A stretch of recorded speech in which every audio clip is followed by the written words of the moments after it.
Hey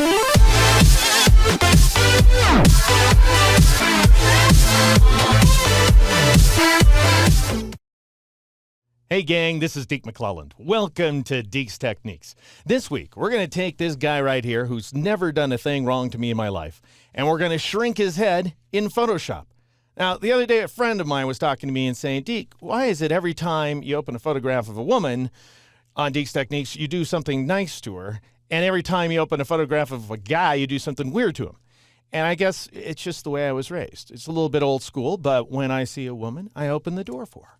When I see a guy, I shrink his head in Photoshop. Here, let me show you exactly how it works. Here's the small head version of the guy. And here's the original photograph from the Fotolia image library, about which you can learn more at fotolia.com/Deke. Now, I think you have to admit that once you get used to the small head version, his normal size gargantuan head just looks ridiculous. So let's go ahead and solve that problem. The first step is to go ahead and zoom in on the head. And we want to select the head. And the easiest way to do that is to go ahead and grab the lasso tool. Now, this is a fairly forgiving image because it's set against a white background. So all we really need to do is go ahead and Alt-click or Option-click along the base of the neckline right here, along the collar, and then go up the neck into the jaw area. Just cut across his face because we'll select that in just a moment. And then I'll go ahead and click down here. I still have the Alt key or the Option key down, so I'm drawing this polygonal selection outline. And I'll go ahead and make my way down, trying to be as careful as possible, but it's not essential that you get this selection exactly right.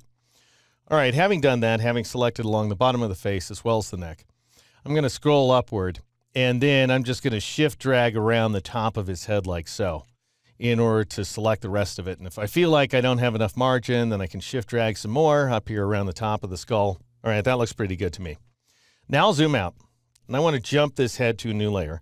So I'll press Control-Alt-J or Command-Option-J on a Mac. In order to bring up the new layer dialog box, I'll call this layer Head and click OK. All right, now we need to create a kind of cover-up layer so that when we shrink his head, we're not seeing his old head in the background. So I'm going to click on the background layer to make it active, press Control-Shift-N or Command-Shift-N in order to bring up the new layer dialog box. I'll go ahead and call this layer Cover-Up and click the OK button. Now we need to fill that region behind his head with white. And I'll do that by Control-clicking or Command-clicking on the thumbnail for the head layer in order to load up its selection outline. The cover-up layer is active. My background color is white, as you can see down here at the bottom of the toolbox. So I'll fill that selection with white by pressing Control-Backspace or Command-Delete on a Mac. Now, it's not going to look any different on screen. However, you will see a bit of whiteness here inside the cover-up layer thumbnail. Now I'm going to click on the head layer to make it active. I'll press Control-D or Command-D on the Mac to deselect the image. And we're going to go ahead and reduce the size of his head to 50% normal by going up to the Edit menu and choosing the Free Transform command, or you can press Control-T, Command-T on the Mac. And I'll just go ahead and move this target here, which represents the origin for the transformation we're about to apply. I'll go ahead and drag it down to the bottom center.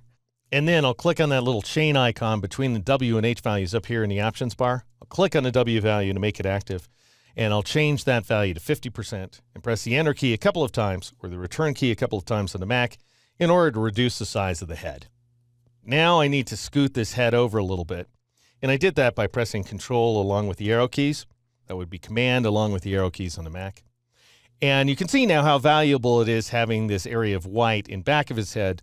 If I turn off that cover-up layer, the head is exposed in the background, and that's a total giveaway that he actually did at one point in time have a normally sized head. Don't want people to know that, so I'll go ahead and turn the cover-up layer back on. The next step is to go ahead and shrink his collar so it matches his head. And we're going to do that by clicking on a background down here at the bottom of the stack. And we're going to be using the liquify filter, which only works destructively. In other words, you have to modify the actual pixels inside the image.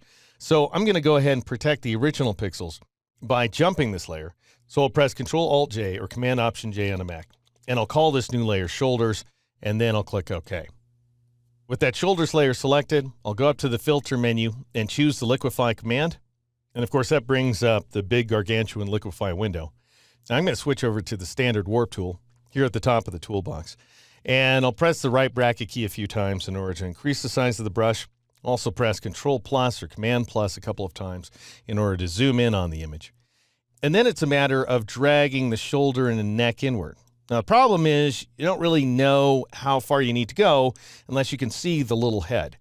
And to see that layer, go ahead and turn on the Show Backdrop checkbox and switch the Use option from all layers to just the head layer, because we don't want to be covering up the layer we're working on.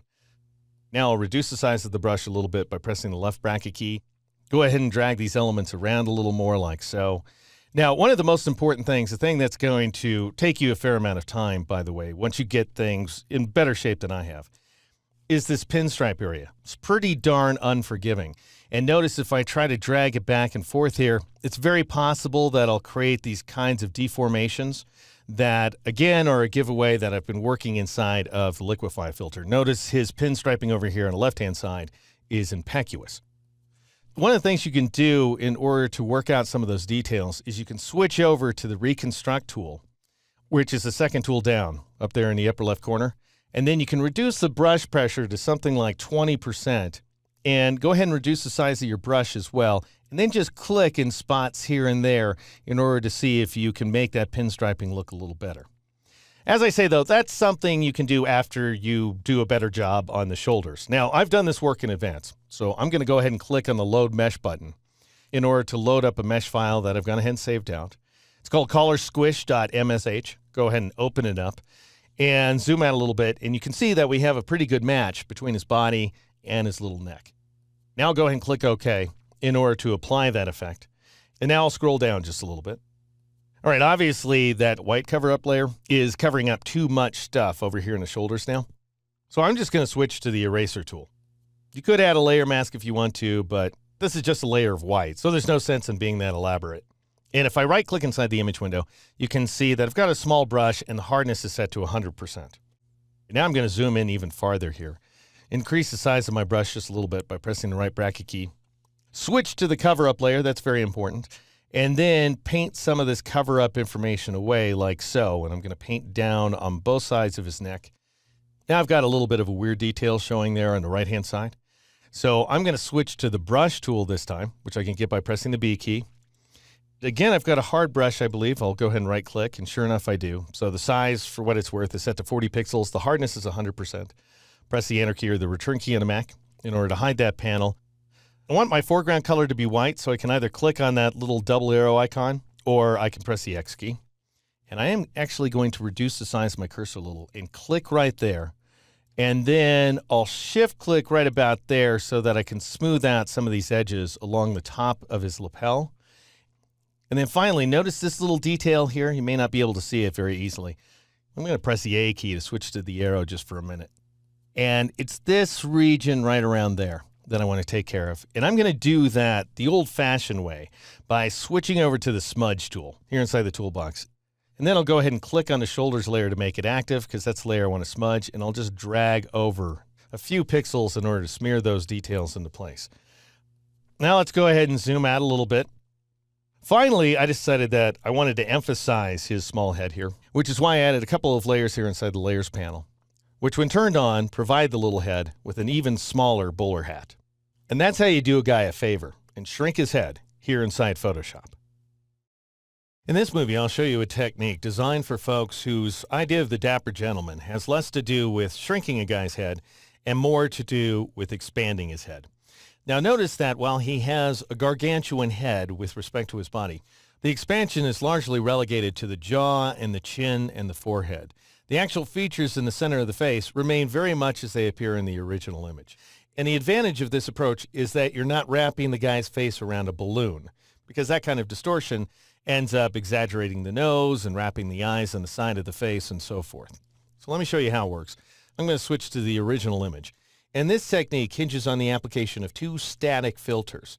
So we'll be duplicating the original image in order to protect it. I'll start by pressing Control-Alt-J or Command-Option-J on a Mac. And I'll go ahead and call this new layer Big Head and click OK. Then I'll go up to the Filter menu and choose the Liquify command, which is where we want to start here. And I'll zoom in on the image. Now, if you worked along with me in the previous video, what I'd like you to do, just to make sure you can see your work and you get the same results I do, is press the Alt key or the Option key on the Mac, which changes the Cancel button to Reset, and then go ahead and click on that Reset button. Next, we'll switch to the Bloat tool, and I'll increase the size of my cursor by pressing the right bracket key a few times. And then I'll click and hold inside the head and then inside the jaw and then inside the forehead and so on in order to expand these details like so. And if you like, you can also try out the forward warp tool. If you do so, though, make sure that you drag in relatively small increments here, just a few pixels at a time, so you don't end up getting that sort of ripped pixel effect where it looks like a single pixel has been dragged a big distance. Now, you also need to do some work on the shoulders so that they don't end up getting distorted too far inward. At this point, the face looks pretty ridiculous, I think. Now, the key, again, here is to squish those features inward so that we're not focusing so much attention on the bridge of the nose, and we're not making a mess of the eyes and so forth. And you can establish that effect using the Reconstruct tool, which is the second tool down in the upper left corner of the window. And then I'll go ahead and increase the size of my brush cursor a little bit, and I'll just click a few times like so in order to gradually restore those features to their original condition.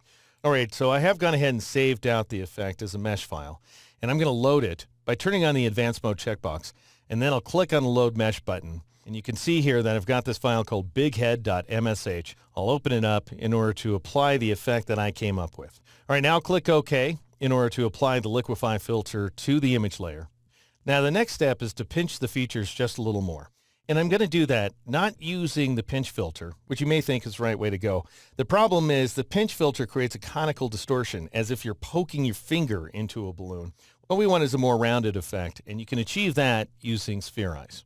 However, I don't want to apply Spherize directly to this layer, so I'll press Ctrl-Alt-J or Command-Option-J to jump the image again, and I'll call this layer Pinch Effect, and then click OK. Now you may wonder at this point, why don't we go ahead and convert the layer to a smart object, and then apply Spherize as an editable smart filter. The problem is that way you can't describe the center of the Spherize effect. And because we just want to pinch the face, we have to apply Spherize as a static filter. So to select the face, I'll switch from the rectangular marquee tool to the elliptical marquee. And then I'll select this region from roughly the top of the forehead down to the base of the chin. And notice that I'm selecting inside of the ears as well. And I'm adjusting the location of my marquee on the fly by pressing the space bar. Once you get a selection well inside the face like this, then go up to the filter menu, choose Distort, and then choose Spherize. Now, by default, if I zoom out here a little bit, the amount value is set to 50%, which will expand the features inside of his face, which is exactly the opposite of what we want. I'm going to make that value negative instead to pinch the features. Not quite that much, though, so I'll take the value up to negative 33%. Make sure that the mode is set to normal, and then click OK in order to apply the effect. All right, now you can go ahead and click off the selection in order to deselect the image. Now, I like the way that I've pinched the features inside the face, but I'm not too keen on what I've done to the ears. So I'm going to mask some of this layer away by dropping down to the Add Layer Mask icon down here at the bottom of the Layers panel. I'll go ahead and click on it. And then I'll select my brush tool, which I can get by pressing the B key. Right-click inside the image window. Make sure your hardness value is cranked down to 0%. Also make sure that your foreground color is black. And then just go ahead and paint away some of these details around the face. So you want to paint back in those ears. You want to paint back in some of the chin as well. And then you may need to paint in some of the original forehead. And that's the effect, folks. It's not a very hard one to pull off. If I Alt-click on the eyeball in front of the background item, you can see this is the original image. And now here's the much larger version of that fellow's head. Thanks to our ability to expand details using Liquify and Spherize here inside Photoshop.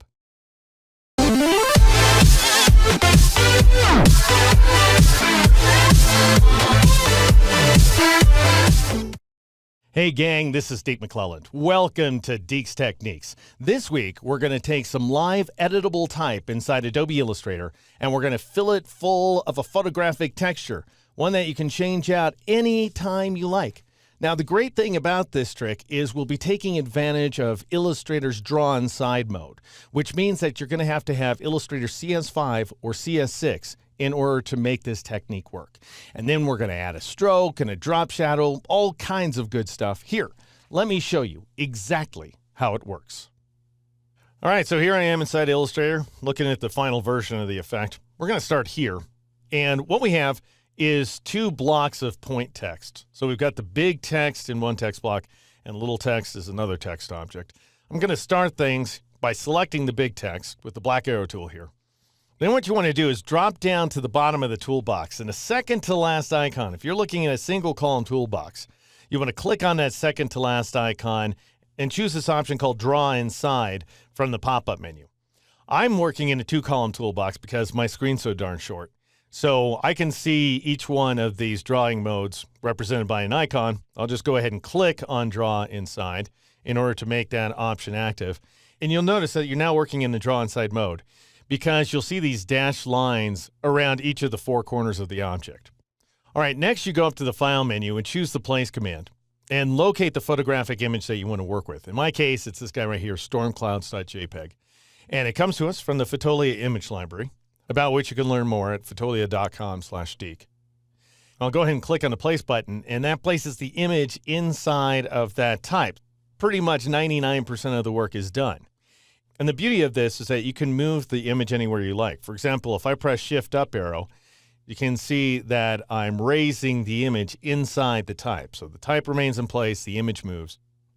Now I'm going to switch back to the standard Draw Normal mode. And you folks with your single column toolboxes would click and hold on that second to last icon and go ahead and choose Draw Normal from the pop-up menu. All right, now let's say I want to give my text a stroke. Well, here's how you have to do that. Go ahead and twirl open, in my case, the text layer here inside the Layers panel, and then twirl open your clipping group, which contains the text that's masking the linked image. And click on its little circle right here to the right of the text layer, better known as the meatball. And that goes ahead and selects the text independently of the image. And then you want to switch to the Appearance panel by choosing Appearance from the Window menu. And then you want to drop down to the lower left corner of the panel and click on the Add New Stroke icon. And that goes ahead and adds a stroke as well as the transparent fill to these letters. Let's say I also want to add a drop shadow. Well, if I try to add a drop shadow to the selected text, we're not going to see the shadow because the letters are going to actually mask the shadow away. So what you have to do instead is switch back to the Layers panel and target the clipping group by clicking on its meatball. And then go up to the Effect menu and choose Stylize and choose the Drop Shadow command. And these are the settings I came up with: an opacity value of 77%, both X offset and Y offset set to 4 points apiece, and then I set the blur value to 5 points. If I turn on the preview checkbox, you can see I end up achieving this effect here. Now I'll click OK. The beauty of working this way is that you can change out the image any old time you like. So let's say you think, even though these clouds are very dramatic, there's so much contrast that we might end up diminishing the legibility of our text. So to switch out the image, I'll go ahead and click on the meatball for this bottom item, the image itself. Then up here in the control panel, you can see on the left-hand side that Illustrator lists the name of the image, stormclouds.jpg in my case. If you click on that image name, you'll bring up a pop-up menu, and you want to choose the very first command, Relink. And that will take you back to the Place dialog box. This time I'm going to select these bluish clouds, which should work better. And I'll click on the Place button in order to replace one image with another. Then I'll press Control-Shift-A or Command-Shift-A on the Mac in order to deselect my text. And that, friends, is how you add a photographic texture to vector-based text here inside Illustrator. In this movie, we're going to take that textured type treatment that we created in the previous movie, and we're going to get rid of the drop shadow and the skinny stroke, and we're going to replace it with these thicker strokes, both of which are entirely in back of the letters. So in other words, the texture inside the letters covers up the white stroke, which in turn covers up the black stroke. And in order to achieve that effect, we have to take a very different approach. So here's what we're going to do. I'll switch back to my image so far, and I'll go ahead and twirl open this layer and the clipping group inside of it by Alt-clicking or Option-clicking on the triangle in front of the layer name. And then I'll go ahead and click on the image and Shift-click on this editable text. And I'm going to drag both of these items out of the clipping group. And that goes ahead and returns them to normal everyday objects. So we're no longer masking the image inside the letters. Then I'm going to take the image and pop it to the top by dragging it up the stack. Now we need to take this linked image and we need to embed it inside this file. And you do that by clicking on the image to select it. And then you go up to the control panel and you click on the embed button. And that turns that photograph into a native Illustrator object. We're no longer linked to a file on disk. Now what we need to do is make sure the swatches panel is up on screen. If it isn't for you, go to the window menu and choose the swatches command. And then you want to drag the image and drop it into the swatches panel like so. And that'll create a new pattern swatch. Now at this point, we probably want to rename the pattern swatch. So press Control-Shift-A or Command-Shift-A on the Mac to deselect the image so you don't go messing it up by adding a pattern to it. Now double-click on the little pattern swatch in order to bring up the pattern options panel here inside Illustrator CS6. I'm going to rename this pattern Clouds, and that's it. Now, if you're working along with me, you can go ahead and close the pattern options panel and then press the Escape key in order to return to the illustration. Now, at this point, we have two versions of this embedded image, one that we're seeing here inside the document window, and the other of which is defined as a pattern here inside the swatches panel. We don't need them both, so go ahead and click on the image to select it, and then press the backspace key or the delete key on the Mac to get rid of it. Now what I want you to do is click on the big letters with the black arrow tool to select them. Then let's go ahead and switch over to the Appearance panel once again by choosing Appearance from the window menu. Notice in my case, I've already got a stroke and a fill that have been added to this text. If you're not seeing a stroke or a fill, just go ahead and click on the Add New Stroke icon in the bottom left corner of the panel. And I'm going to change the fill by clicking on a little swatch there and choosing the Clouds pattern for my swatch list. And then I'm going to increase this stroke value from 1 point to 8 points. So we have this super thick stroke. Problem is, that looks like garbage because the stroke is centered on the letter form outlines.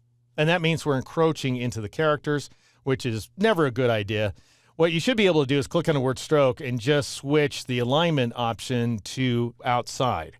But when you're working with text, that option is dimmed. So instead what you do is you grab the stroke and you move it below the fill like so. So just drag it down and that moves the stroke behind the letters, which looks so much better. Now what I want you to do is click on the stroke to make it active and then click once again on Add New Stroke to create a copy of it. Let's change this stroke to white this time around. And I'm going to change the line weight value to 4 points like so. And we end up achieving the final effect. So I'll press Control-Shift-A, Command-Shift-A on a Mac. And what we've managed to do is create a much better effect, in my opinion. But there is one problem remaining. Notice up here at the top of the A and the R, we're seeing a little bit of the bottom of the image repeated at the top of those letters. And that is not something we want. So we can move that pattern inside the letters in a kind of a strange way. You click on the letters to select them, as I have here. Then double-click on the black arrow tool, which Illustrator calls the selection tool, in order to bring up the Move dialog box. What we want to do here is we don't want to transform the object. We want to leave those letters where they were, and we want to just transform the patterns. And so in our case, we want to leave the horizontal value set to 0, and we want to take the vertical value down. So a negative vertical value ends up scooting the selection upward. So I'm going to take that value down even farther, and notice I'm pressing Shift down arrow to lower that value as well as raise the pattern in the background. Got the preview checkbox turned on, which is very important. You can see at -100, we end up taking the clouds up too far, so now the top of the clouds are repeating at the bottom of the letters. So now I know -100 is too far in the other direction, so I'll just split the difference by changing this value to -50 and pressing the Tab key in order to preview the results. Then I'll click on the OK button in order to accept that change and press Control-Shift-A or Command-Shift-A on a Mac to deselect my text. And that, folks, is how you combine text with a photographic image and great-looking strokes here inside Illustrator.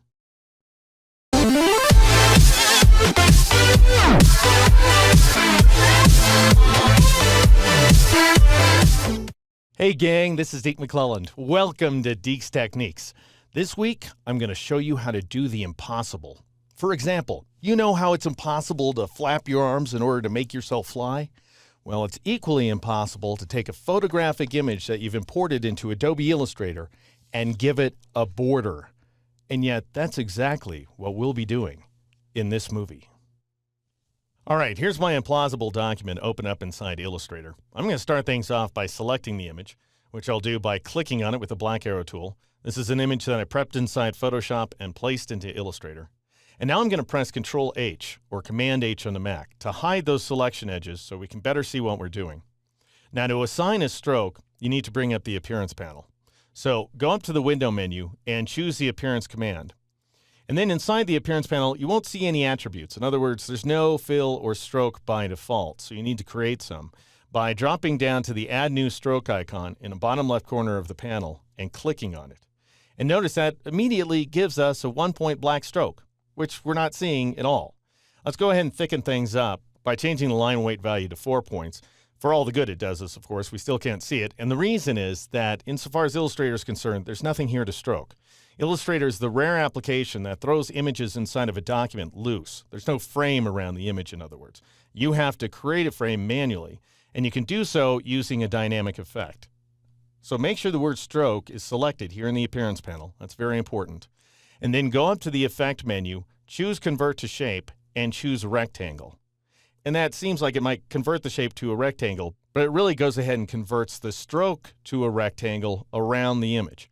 So choose Rectangle, and then turn on the Preview checkbox so you can see what you're doing. By default, the stroke is moved several points away from the image. And the idea here is this command was designed, among other things, to draw rectangles around text, for example, in which case, ostensibly, you'd want a little additional margin. We don't, however, so make sure that the size option is set to relative, and then change both the extra width and the extra height values to 0, and you'll now see the stroke tight to the image. Click OK in order to accept that effect. Now let's colorize the image, and we'll do that by assigning a fill. So I'll click on the word fill in order to make it active, and then I'll shift-click on this little color swatch icon in order to bring up my CMYK values. And I'm going to change the C value, let's say, to 25%, and then I'll take the magenta value to 35%, let's say, and then press the Tab key. If you're following along, you want to make sure that both the Y and the K values are set to 0, and then press the Enter key, or the Return key on the Mac, in order to accept that color. Now, once again, we haven't made any difference whatsoever, even though, notice, the fill is on top of the content, so the fill is actually in front of the image. Problem is, again, Illustrator sees nothing to fill. So make sure the word fill is active. Then go up to the Effect menu and just choose that very first command, Apply Rectangle, which will apply that exact same effect over again. And now we see the rectangle covering up the image. Now notice down here, a couple items down from the word fill is this opacity option. Click on it to bring up the opacity panel. Then click on Normal in order to bring up the list of blend modes and change the blend mode to color. Now, because this is a dynamic attribute, you can change it anytime you like. If you decide this isn't the color you're looking for, then go ahead and shift-click on that Fill Color Swatch again in order to bring up the CMYK values. And you may have to shift-click 2 or 3 times in order to get Illustrator's attention. And then I'll click on the magenta value and press Shift-Up arrow a couple of times in order to take that value up to 50%. So we end up with this screaming purple, which is perhaps a little more than I'm looking for. So I'll click on the word opacity once again, and I'll reduce the opacity value to, let's say, 66% in order to create this kind of faded print photo effect. So remember, if you want to stroke or fill an image, it's not the least bit intuitive, but it is very easy to pull off once you know about the dynamic rectangle effect. In this movie, I'll show you 2 ways to crop an image inside Illustrator, one of which results in a dynamic crop, so you can change your mind anytime you like, and the other results in a static crop, that is to say, you permanently delete pixels. And that second technique is a pretty unusual one, as you'll see, but it's the best way to go if you want to perform a hard crop inside Illustrator. And so what we're going to do here is we're going to take that document we created in the previous movie, and we're going to double crop it so that we have one image that shows off the Tyrannosaurus's head, and then another separate image that contains the Triceratops. So for starters here, I'm going to click inside this background image to select it, and I want to get rid of that stroke. So I'll switch to my Appearance panel, and I'll grab the stroke and just drag it to the trash can. And that'll get rid of the stroke as well as that dynamic rectangle effect.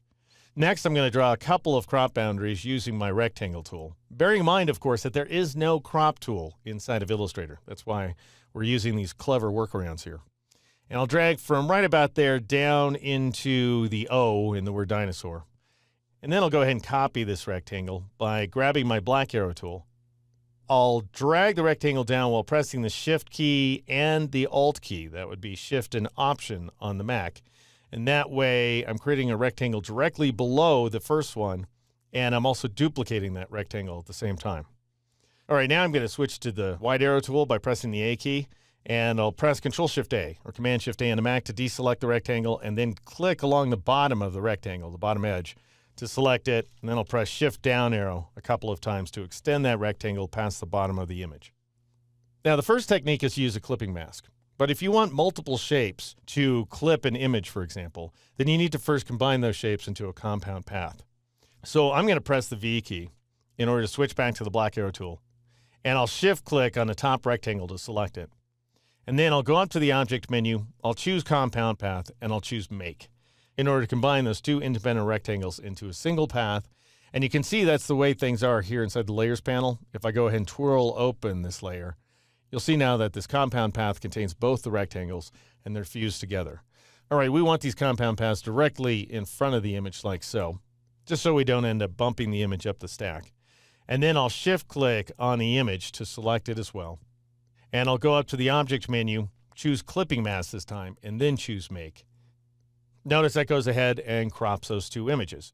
And the great thing about this technique, the image is unscathed and you can adjust the crop boundary in any way you like. So for example, if I wanted to change the crop boundary independently of the image, because right now they're both selected, I'll twirl open my clipping group down here toward the bottom of the layers panel.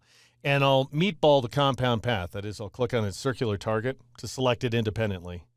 And then I would press Control-Shift-B or Command-Shift-B on the Mac in order to bring up my bounding box. And then I could go ahead and scale this crop boundary to any extent I like without harming the image. So I'm just cropping on the fly. All right, I'll press Control-Z or Command-Z on the Mac a couple of times in order to undo those changes. And then I'll press Control-Shift-B or Command-Shift-B on the Mac in order to hide the bounding box once again. All right, so that's one way to work. That's the dynamic method. But what if you want to just delete the crop pixels? Well, what I'm about to show you is definitely a strange trick. It's a strange series of commands, but it's far and away the best method that I've found to pull this off. So we'll start things off by selecting the clipping group. So I'll go ahead and click on its meatball there in the layers panel. I'll go up to the object menu, choose clipping mask, and choose release in order to get rid of the clipping mask. And then I'll shift click on the image with the black arrow tool to deselect it. And we need to release the compound path as well. So go up to the object menu, choose compound path, and choose release. Now we need to give both of these rectangles a fill. So you go up to the control panel, click on the first swatch, and assign any fill you want. I'll assign white, but it could be absolutely any color, doesn't matter. Then go over here to the opacity value, and you want to change that opacity value to 0% in order to see through those objects to the image below. Then you shift click on the image to once again select it. Now what we want to do is basically divide up the image according to the intersecting areas here. And you do that by going up to the object menu and choosing the flatten transparency command. Not a command people use on a regular basis, but it is useful here. Very complex dialog box. You don't need to change a single setting. It doesn't matter how this dialog box is set up.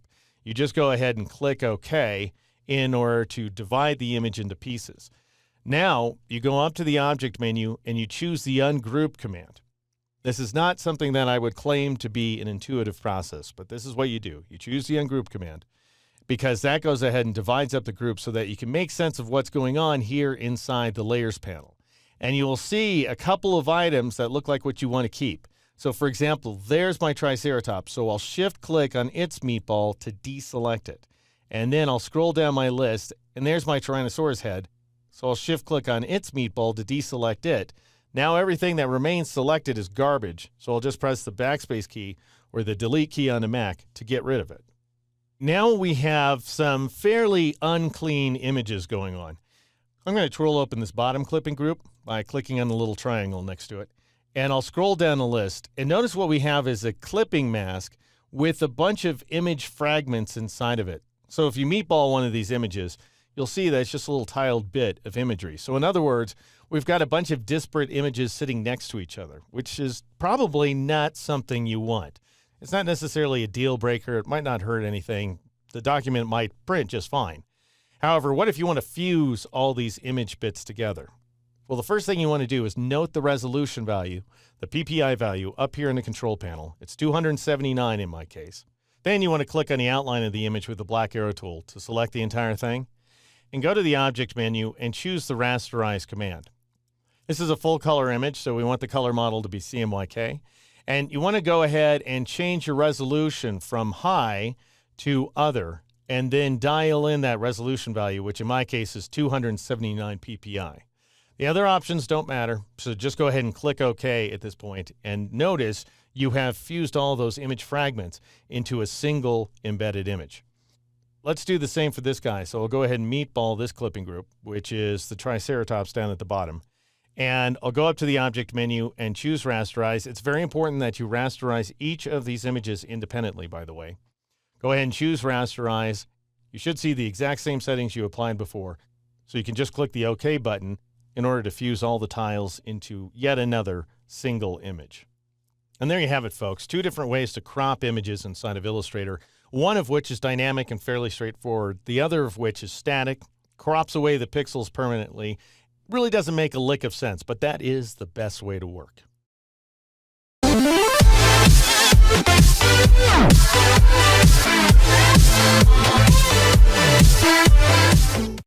Hey gang, this is Deke McClelland. Welcome to Deke's Techniques. This week I've got a special treat for you. We're going to take this simple gradient pattern right here and we're going to express it as a 3D depth map in order to create this photorealistic temple. And we'll be doing so entirely from scratch. All I've got to work with here is this photographic background. Otherwise, we're going to build this whole thing in this movie. Now, a couple of things to note. I'll be working in Photoshop CS6 Extended. You'll need that version of the program as well to follow along with me. If you have Photoshop CS5 Extended or earlier, and you're a member of the lynda.com online training library, which, well, you should be, then you can check out Chapter 10 of my course, Photoshop CS5 Extended One-on-One 3D Objects. Otherwise, if you've got CS6 Extended, of course, and you're ready to create a wicked cool 3D piece of artwork, then here, let me show you exactly how it works. So I'll say again, I'm working inside Photoshop CS6 Extended, which you'll need as well if you want to follow along with me. We're going to be building this alien temple here, and we'll start off inside of this image from the Fotolia image library, about which you can learn more at fotolia.com/Deke. Notice I've got this layer called Gradient Combo. If you go ahead and turn it on, you'll see what we have here is a network of gradients stretching all the way from black up to white at various points here. They're fairly basic gradients that I collected inside of rectangular marquees and polygonal lasso outlines. But here's the important thing. You want to be working inside the 16-bit per channel mode before you create your gradient. So if you're working inside of an existing image, you go up to the image menu, you choose mode, and then you choose 16 bits per channel. That won't change anything about the existing colors in the image, but it'll give you a wider range of luminance levels to work with when you're creating gradients. And that's very important if you want smooth results out of depth maps inside of Photoshop. Now, bear in mind that when we convert this gradient to a 3D object, the white areas will go up and the black areas will go down. So let's go ahead and convert the gradient by clicking on it here inside the Layers panel. And then I'll go up to the Window menu and choose 3D to bring up the 3D panel, which I've separated away from the panels over here on the right-hand side of the screen. Now what you want to do is select Mesh from Depth Map from this list right here, and make sure that the setting below is set to plain, as it is by default, and then click on the Create button, at which point Photoshop may ask you if you want to switch to the 3D workspace. It's fine if you want to. That's just going to rearrange your panels. I'm going to say no, however. And a moment later, you'll see the temple coming out at you, essentially. So again, the white areas are on top, the black areas are on the bottom. Now this grid in the background here is what's known as the ground plane, and it represents the ground going toward that gray line, which is the horizon. What we're seeing is the temple sitting on its side. Obviously, that's not what we're looking for. So go ahead and double-click on the word Depth Map to bring up the Properties panel, and then switch over to the second icon, which shows you the coordinates for the shape. And the first thing you want to do is select this X value in the second column and change it to 90 degrees. And that'll go ahead and position the temple upright. Now at this point, you can see that the temple is descending below the ground plane. We don't want that. So go up to the 3D menu and choose Snap Object to Ground Plane in order to move the temple upward like that. Problem is, the temple is way too tall. So notice the Z value in the third column. These are the scale values right here. And you want to change that Z value, which represents the height of the object, to 52%. And what Photoshop ends up doing is scaling the temple with respect to its center. So we need to drop the object down again by going back to the 3D menu and choosing Snap Object to Ground Plane. And we end up with this effect. Now we need to adjust our view of the object. And you do that by clicking on Current View in the 3D panel. And now, assuming that your Rotate the 3D Object tool is selected up here in the options bar, you just want to drag around like so in order to reposition your view of the object. And this is a nice jaunty angle here, but I'd like the object to be higher. So I'm going to switch to the Drag the 3D Object tool, which is the middle tool in this group. And I'm going to drag upward in order to move the temple up like so. Now, you should still see the coordinates values here inside the Properties panel. And just so that you and I get the exact same results, I'm going to dial in some coordinates, which at first are going to mess things up. But I'm going to change that first X value to 146. You can see it goes way too far off to the right. We'll get it back in a moment. Change that first Y value to 102, and change that first Z value to 203. Then tab your way to the second X value and change it to 12 degrees. And then tab to the Y value and change it to 12 degrees as well. The Z value should be 0 degrees. And you'll come up with this camera angle right here. Now, I recommend you go and save this camera by clicking on the little 3D camera icon and clicking on this view option and choosing Save. And I'm going to go ahead and call this guy Primary View and click OK. Because then from now on, you could go ahead and switch between the default camera view if you wanted to and the primary view in order to, for example, adjust your lights and that kind of thing. Now, what I've done is create some lighting in advance for this scene. To load those lights, go ahead and click on the little flyout menu icon here in the upper right corner of the 3D panel and choose Replace Lights Presets. That way you'll get rid of the existing infinite light. And if you download my exercise files, you'll see one called Desert Lights CS6.p3l. That's what you're looking for. Go ahead and click on the load button in order to load it on up. Now click on the word Environment here inside the 3D panel. And that will switch you to the Environment options in the Properties panel, assuming that panel is still open. Go ahead and drag down on the base of the panel so that you expose all the options. And click on that little global ambient swatch right there. And then knock the brightness value down to 30% and click OK. Next, drop down to the shadow option and you'll see this opacity value. I want you to take it up to 100%. Now what we need to do is adjust the material so this temple looks like less of a blob and more like a real object. And you change the materials by clicking on this item that says Gradient Combo. Let's go ahead and change its name to Materials so we recognize its purpose. And when you click on Materials, you'll see the materials options listed in the Properties panel. Now, the first thing I'm going to do is change the diffuse texture by clicking on this little page and choosing the Replace Texture command. And then you can load up this file that I've created for you called stonetexture.jpg. Click the Open button, and that'll go ahead and apply the texture. We also get this weird fading effect, and that's because for some reason, Photoshop automatically applies a gradient that we use to create the depth map as an opacity mask as well. So everywhere the mask is white, the object is opaque. Everywhere it's black, it's turning transparent, and so forth. What you want to do is go to the opacity option, click on that little page, and choose Remove Texture in order to make the entire temple opaque. All right, now we want to add a bump map. So go to the bump option, click on that little folder icon right there, choose Load Texture.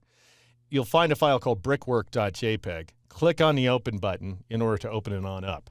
Now, obviously, those bricks are way too big, so we want to resize them by clicking on this little page icon again and choosing Edit UV Properties. And what you want to do is you want to increase both the U scale and the V scale values to 500%. That will jam in 5 times as many bricks as before in both directions. Then go ahead and click OK. And now we want to do the same thing for the diffuse texture. So go up to the word diffuse, click on that little page icon, choose Edit UV Properties, and change both of these guys, U scale and V scale, once again to 500%, and click the OK button once more.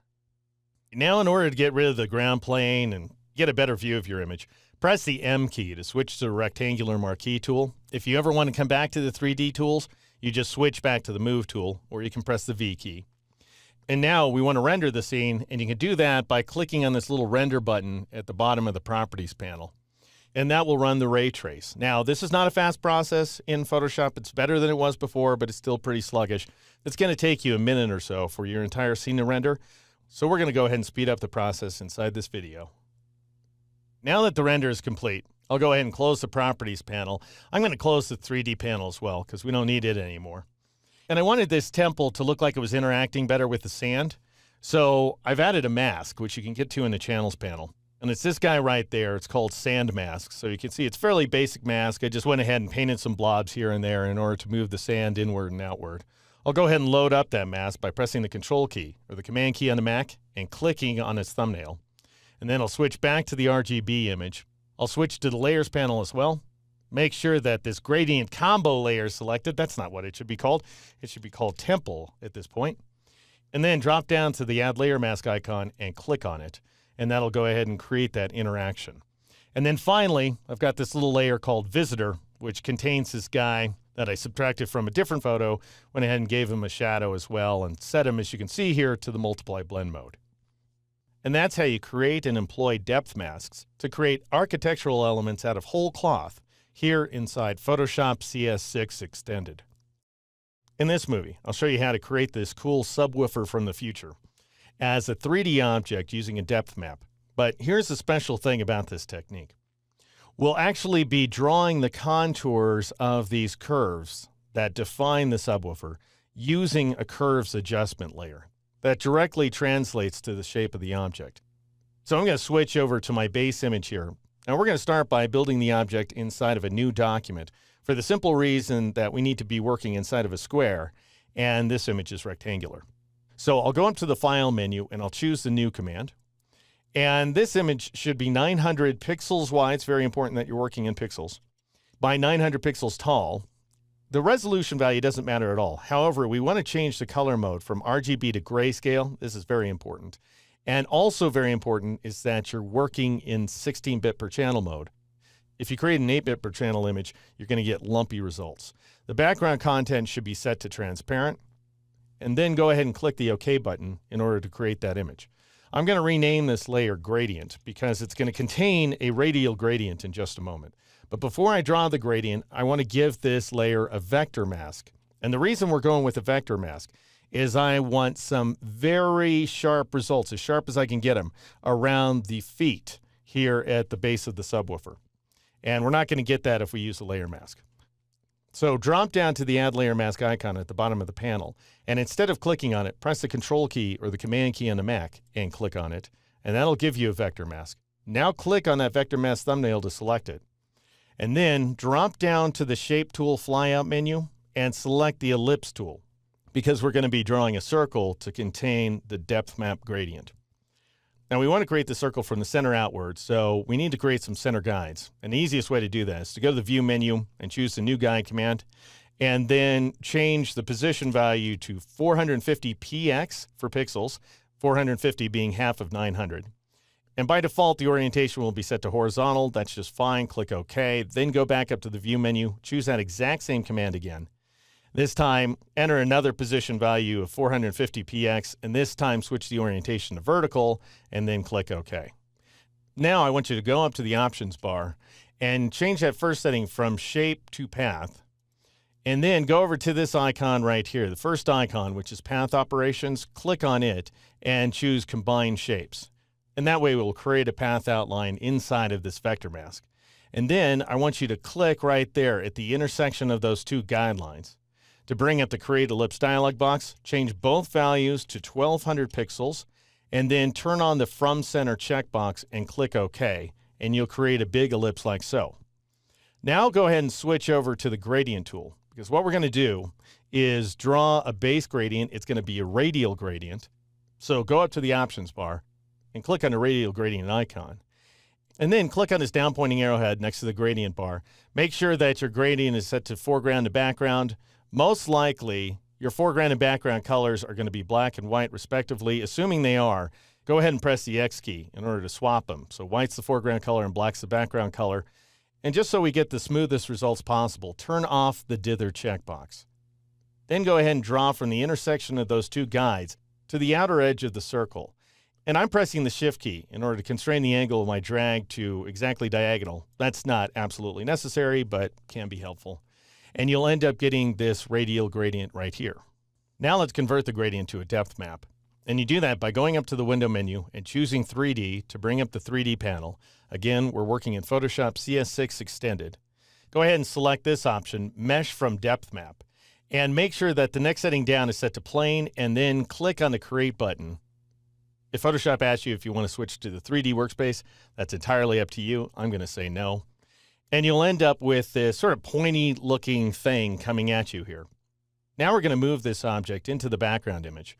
But before we do, we need to expand the canvas so that it matches the size of the background image.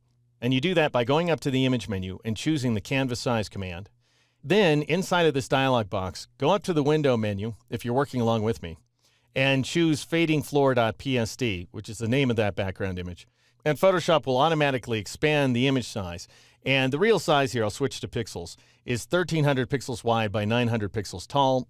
You should have that center square selected. Then go ahead and click OK in order to expand the canvas. Now I want you to press the M key to switch back to the rectangular marquee tool.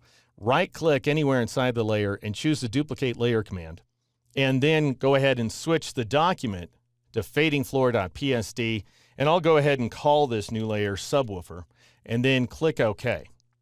We're done with this image. You can save it or not. It doesn't really matter because it's now embedded inside the other image. I'm going to switch back to it, and there's our depth map waiting for us to change it. Go ahead and switch to the Move tool, which you can do by selecting it or pressing the V key. And then double-click on the item called Depth Map here inside the 3D panel to bring up the Properties panel. And I want you to switch over to Coordinates by clicking on that second icon. And we need to make a couple of modifications here. First of all, you want to change the X value in the second column to 90 degrees, and that'll rotate this guy upright. I also want you to change the X value here in the third column to 110%. Tab to the Y value and change it to 110% as well. Leave the Z value set to 100%. Now let's adjust the view by clicking on Current View inside this list. And for the sake of expediency, I'm just going to dial in some coordinates. This isn't the way you really work. You start just dragging around inside of the image window like so to determine the angle of your view. However, I ended up coming up with some specific numerical values, and they are, for the first X value, negative 390. And then for the Y value, 360. And by the way, if you're working along with me and the object just totally goes off screen, don't worry about it. It'll come back. Tab to the Z value and change it to 146. Then tab to the X value at the top of the second column and change it to 27.5 degrees. Tab to the Y value and take it down to negative 62 degrees, and then leave the Z value set to 0 degrees. And we'll end up with this effect here. Now, the reason it looks all pointy is because we haven't assigned the curves modification. So let's go ahead and do that. I'm going to hide my properties panel for a moment. And notice this item here under the subwoofer layer that says Gradient Depth Map. Go ahead and double click on it in order to open the gradient that's embedded inside of the image. And next, press the Alt key or the Option key on the Mac. Click and hold on that black white icon at the bottom of the Layers panel and choose the Curves command. And because you have the Alt or Option key down, that'll force the display of the new layer dialog box. Just go ahead and call this layer Contours and then click OK. I'm going to expand the size of my curves graph by dragging from the bottom left corner of the Properties panel here. What you want to do is you just want to click in order to set some points and start dragging them up and down like so in order to define the contours of that subwoofer. And finally, you want this guy to round off at the top. So in other words, you want to create a nice smooth rounding there. Now I went ahead and saved a curves graph that I created in advance. And I'm going to load it up by clicking on the flyout menu icon in the top right corner of the Properties panel. And I'll choose Load Curves Preset. And if you download my exercise files, you'll find a file called subwoofer.acv. Go ahead and click the Load button in order to load it on up. If you're working on your own and you don't have the exercise files, just try to rough in something that looks generally like this. If you don't get the exact same results, you can always go back and modify them later if you like. Now let's see what the results look like by clicking the Close box in order to close this image. And then you go ahead and click the Yes button here on the PC or the Save button on the Mac in order to update your 3D object. And notice now we've gone ahead and drawn a full subwoofer. Now, that doesn't necessarily mean it looks all that great at this point because we haven't lit it properly and it needs some adjustment to the materials. So I'm going to press the M key to switch back to the rectangular marquee tool so I get all that 3D folder all off the screen. Oh, and there is one issue with this subwoofer. It's not on the floor. So just to make sure that the subwoofer isn't hovering above the floor, go up to the 3D menu and choose Snap Object to Ground Plane. And that should just slightly adjust the placement of the subwoofer. If you're seeing shadows kind of in the air, don't worry about that. We'll take care of that issue in just a moment. Now let's load up some lights by bringing up the 3D panel flyout menu and choosing Replace Lights Presets. Again, if you have my exercise files, you'll find a file called 2lights.p3l. Go ahead and select it and load it on up. And that will cast a couple of different lights on the scene. Now let's make a couple of environmental adjustments by double-clicking on Environment here inside the 3D panel. And you can now make your Properties panel thinner if you want to, but it needs to be pretty tall in order to see everything here. Click on this gray Global Ambient swatch in order to bring up the Color Picker dialog box, and I'm going to change the brightness value to 15% in order to knock down the ambient light. Drop down to the Shadows option here, click on the word Opacity, and change it to 100%, so we have opaque shadows. Now notice this item called Gradient under Depth Map. Go ahead and double-click on it and rename it Materials, because it represents the materials that are assigned to our object. And we want to make a few modifications here. Go ahead and click on this little page next to the word Diffuse and choose Remove Texture. And that'll result in this bizarre transparency. Drop down to Opacity here, click on its little page, and choose Remove Texture as well. And that'll get rid of that opacity mask. Then click on the gray swatch next to Diffuse and take the brightness value down to 15%. Then click OK, because we want a nice dark subwoofer here. Click on the very dark gray swatch next to Specular, and let's take that brightness value up to 100% because we want some bright light reflections. And then click on the black swatch next to Ambient, and we'll take its brightness value up to 50%, and then click OK. Finally, I want you to change the reflection value from 0%, which is the default setting, to 25%. Now you can go ahead and hide the Properties panel. You can hide the 3D panel as well. All that's left is to render the scene. So go up to the 3D menu and choose Render. Notice you also have this keyboard shortcut of Control-Shift-Alt-R on the PC, Command-Shift-Option-R on the Mac. Now, Photoshop is not super fast at rendering, so this is going to take a minute or two to complete on your machine. We're speeding the process up in the video because I don't really want to waste your time here. Now, the only thing left is to turn on a couple of text layers that I've created in advance here. And we end up with this final effect, a space-age subwoofer created using a combination of a depth map and a curves adjustment layer here in Photoshop CS6 Extended.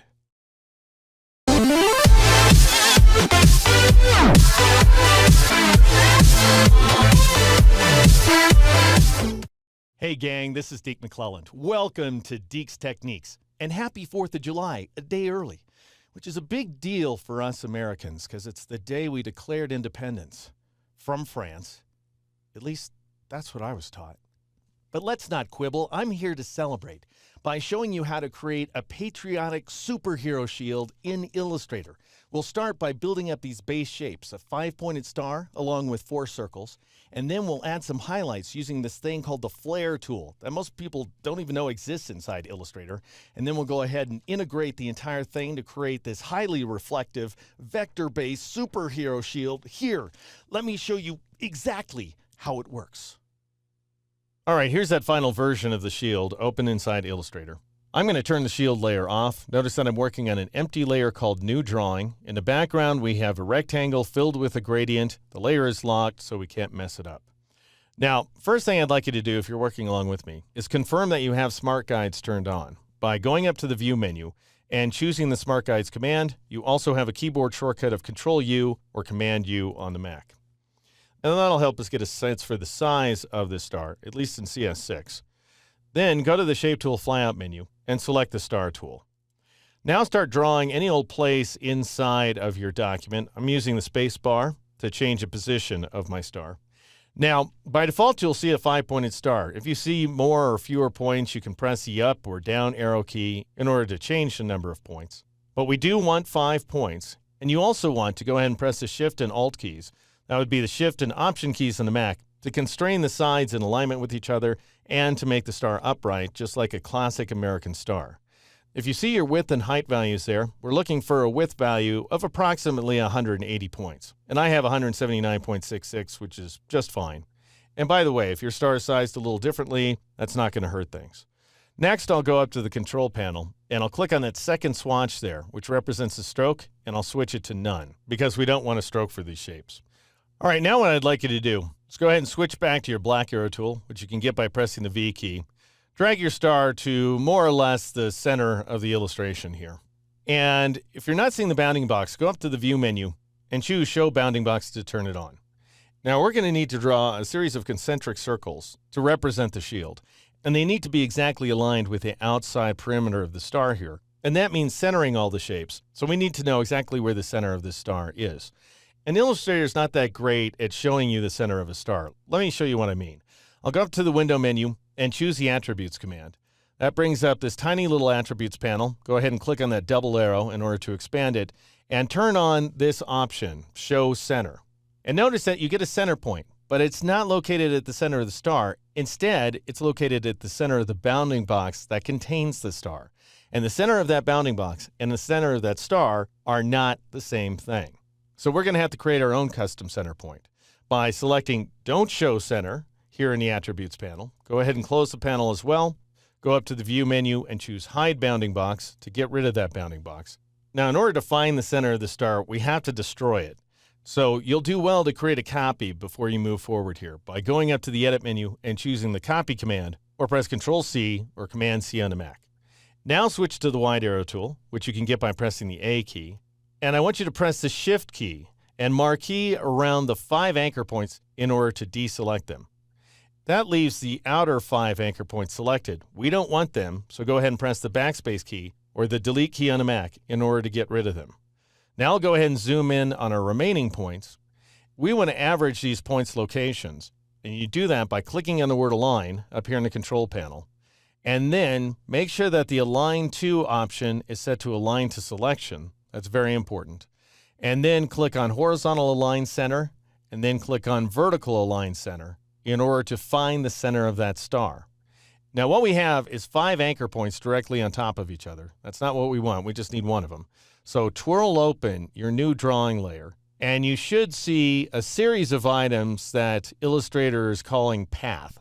Each one of them is one of the anchor points. Just go ahead and shift-click on that target for any one of them, just one, however, in order to deselect that item. Then press the Backspace key or the Delete key on the Mac to get rid of all the other ones.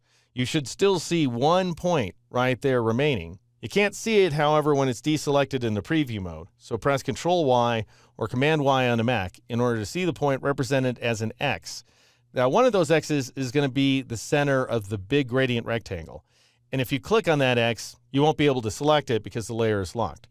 In my case, I'm going to click on the other anchor point. It turns orange. That tells me that is the center of my star. Of course, I need to bring the star back, so I'll go up to the Edit menu and choose Paste in Front, or I can press Control-F or Command-F on the Mac in order to bring back that star. And now you can see that the star is centered on that anchor point. Now to go ahead and merge these two items together, I want you to shift-click on the anchor point to select it. So both the star and that center point should be selected.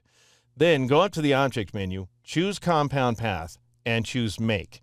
And that essentially fuses those items into a single shape. And you can go ahead and rename it Star inside the Layers panel if you like.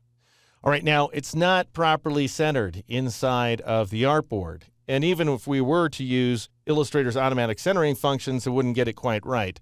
So what we're best off doing is dragging the shape by its center point until we snap into alignment with the center of the rectangle like so.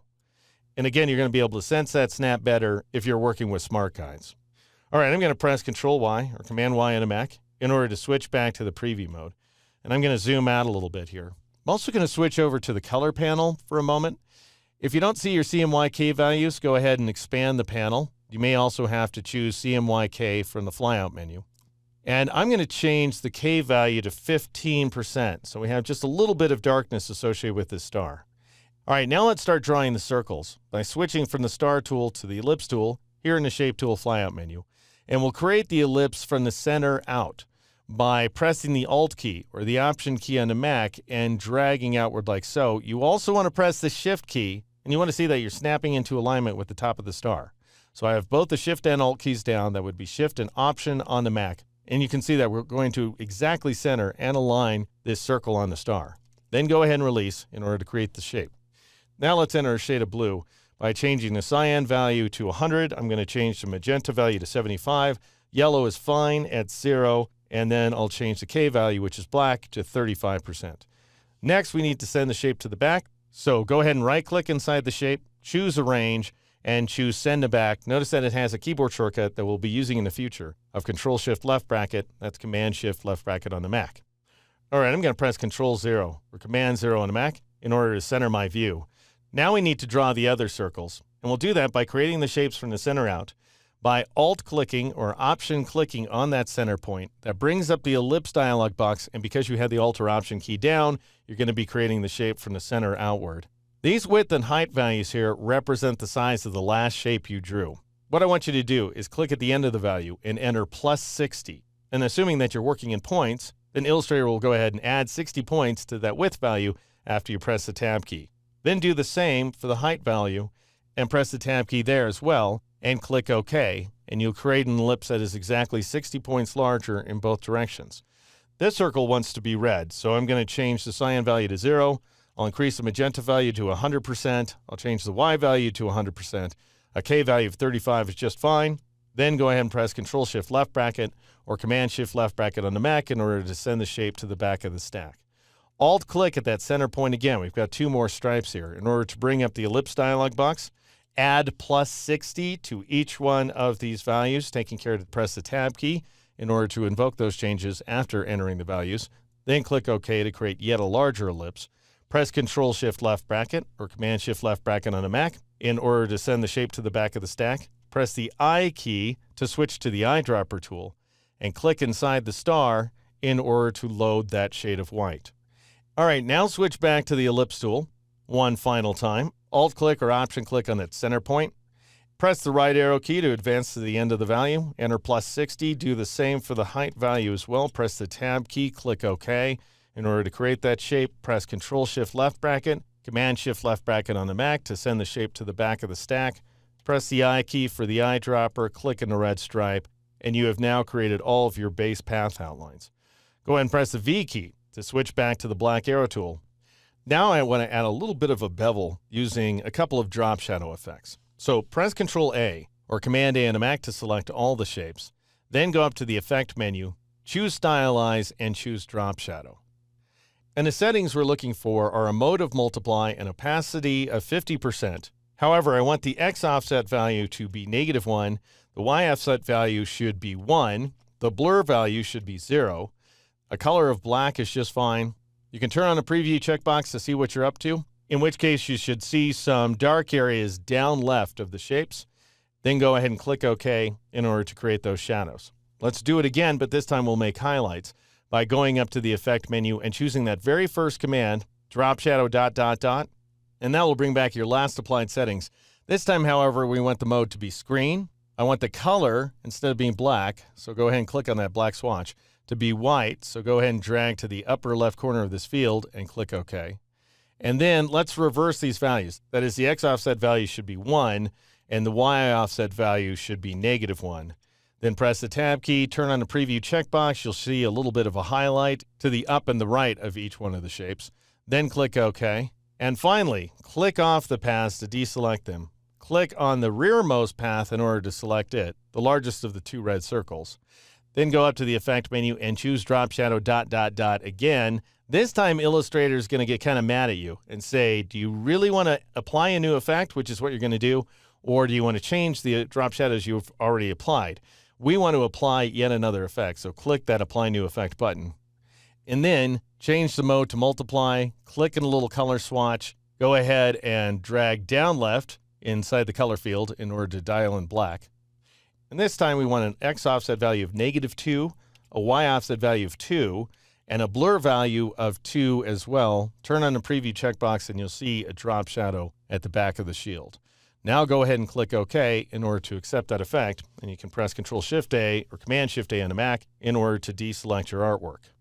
All right, we've got a little more left to do, and this is the stuff that really sells the effect, in my opinion. I'm going to twirl close this new drawing layer, turn it off for a moment, and turn on the shield layer. And you can see that we have all these highlights and this darkness showing up inside of the shield. And that's the result of this rarely used tool inside of Illustrator, the Flare tool.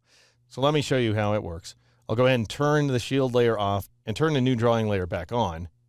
and I'll click on that layer as well to make sure it's active. Now what you want to do is click and hold on that ellipse tool to bring up the Shape Tool flyout menu and select the Flare tool. What you do with the Flare tool is you drag from about here in the upper right region of that first red stripe down into the star in order to create the initial part of the flare. And you can make it as big or small as you want. And then after you get done with that initial flare, and you can see that Illustrator is automatically creating a series of circles and lines and so forth, then you want to click right about here in order to set the end of your flare. And then Illustrator will draw all kinds of additional circles as well.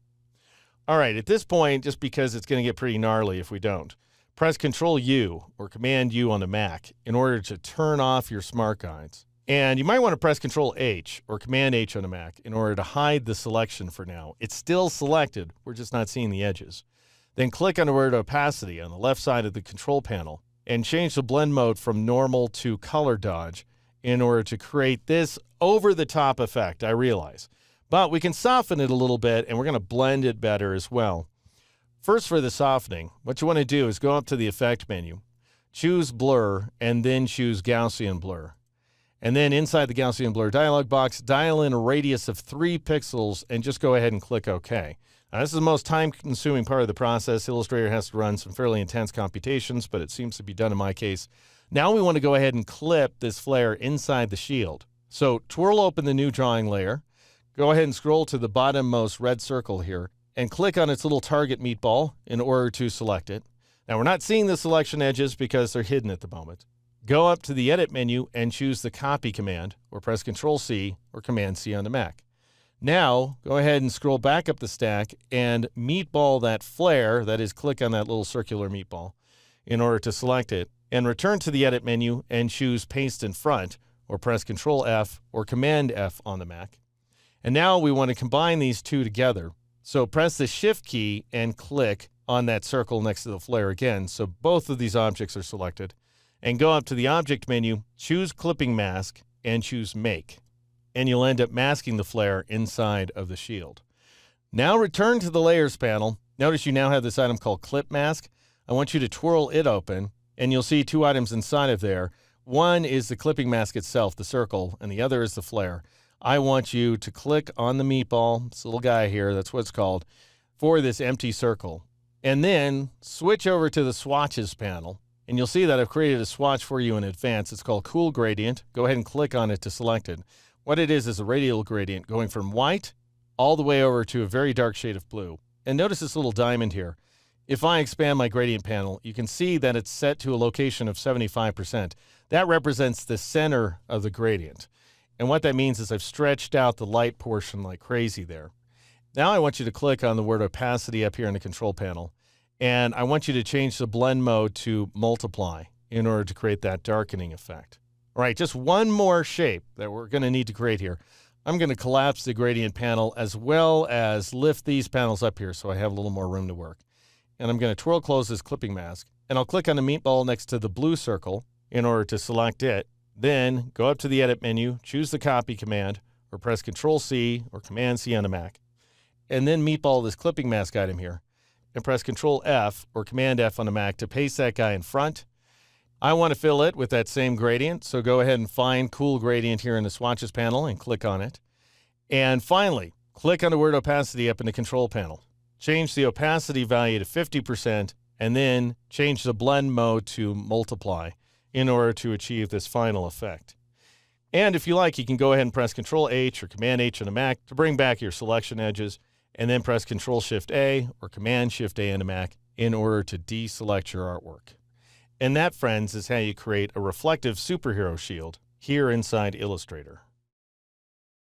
Hey, gang, this is Deke McClelland. Welcome to Deke's Techniques, I tell you. This week, we're going to take that incredibly cool, entirely untrademarked superhero shield that we created in Illustrator last week, and we're going to bring it over into Photoshop and make it photorealistic. Now, this is a two-parter. So we got to start things off by grabbing all these shapes, the star and the 4 circles, which are easier to create in Illustrator than they are in Photoshop. And then we're going to copy and paste them into Photoshop and turn them into independent shape layers, which is quite the trick, I tell you. And then we're going to add some layer effects in order to give the shield depth. Here, let me show you. exactly how it works. In this movie, we're going to take that superhero shield that we created inside Illustrator, and we're going to bring it into Photoshop. And the result is going to be, instead of having this wildly graphical effect that we were able to create in a previous movie, we're going to end up with this more photographic effect. Basically, the idea is that both programs lend you a certain look and feel to your images, and you just have to decide which way you're going to go. However, I will say this. It's so much easier to create these base shapes in Illustrator and then bring them over into Photoshop, which is why I'm having you work through this particular large-scale technique inside both programs. So let's start things off inside of Illustrator. And this is the file, as I say, that we created in the previous movie. I'm going to twirl open that new drawing layer. And there's a couple of objects on top that we want to turn off. They're all called path and clipping mask and stuff like that. But this first item at the top is a gradient that's covering up the star and the blue circle. So I'll go ahead and turn it off. And then the next item down, called clip mask, it's the one that contains the lens flare. So let's go ahead and turn that off as well. That way we end up with the base shapes, which is to say the star, the blue circle, the red circle, the white circle, and the final red circle. I'm going to go ahead and press Control-A or Command-A on a Mac to select those remaining shapes. Now, we want to copy these and bring them into Photoshop. As I say, it's easiest to create these base vector shapes in Illustrator and bring them over. However, what we don't want is the various effects that are assigned to these objects, because it'll cause us problems in Photoshop. So go up to the Window menu and choose Appearance to switch over to the Appearance panel. And then go to that flyout menu icon, click on it, and choose Not Clear Appearance, because that'll get rid of the fills. You want Reduce to Basic Appearance. So go ahead and choose that command. That'll get rid of everything but the fills and if we had any strokes. Now you want to go up to the Edit menu and choose the Copy command, or press Control-C or Command-C on a Mac. Now let's switch over to Photoshop, where I have this base image called Grunge Background PSD. I'm going to go up to the Edit menu now and choose the Paste command or press Control-V or Command-V on a Mac. And Photoshop will ask me which of the many ways I want to paste these objects. Usually you would go with Smart Object, but this time around we want the shape layers. So go ahead and click on Shape Layer and click OK. And now I'm going to go ahead and call this new layer Red 2 of all things, because this will eventually be our outer red stripe. Now I'll switch over to the black arrow tool, which Photoshop calls the Path Selection tool. I can also get to it by pressing the A key. And I'll go ahead and marquee these 5 shapes that are on this layer. And I'll go up to the Edit menu and I'll choose Free Transform Path, or I could press Control-T or Command-T on a Mac. And then I'll press both the Shift and the Alt keys. This would be Shift and Option on the Mac. And I'll drag out to make these objects quite a bit bigger, as you see here. And then I'll press the Enter key or the Return key on a Mac in order to make my change. Now I'm going to Shift click on this background circle right there in order to deselect it. I want to move everything that's not selected up onto another layer. So I'm going to press Control-Shift-J or Command-Shift-J on a Mac.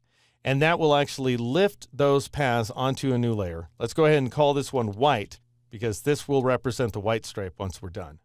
Then I'll shift click on this outermost circle in order to deselect it. That will be our white stripe. Now I'll press Control-Shift-J or Command-Shift-J on the Mac to move the selected shapes onto a new layer. And I'll call this one Red 1 because it's the first red stripe.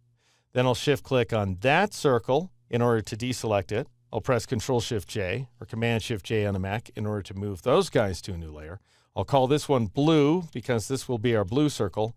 Then I'll shift-click on that circle in order to deselect it, and I'll press Control-Shift-J to move the star onto a new layer, and I'll call this one Star. So what I've managed to do is isolate each one of my vectors onto an independent shape layer. Now I want to fill this star with a darker shade of white, essentially. So I've got my color panel open. Notice that I'm working with the HSB values. If you can't see those, then go to the flyout menu and choose HSB sliders. I'm going to reduce my brightness value to 80. And then I'll press Alt Backspace or Option Delete to fill that star with a fairly bright shade of gray. Then I'll move down to the white layer, which is the white stripe, and I'll press Alt Backspace or Option Delete to fill that layer with that same white shade of gray as well.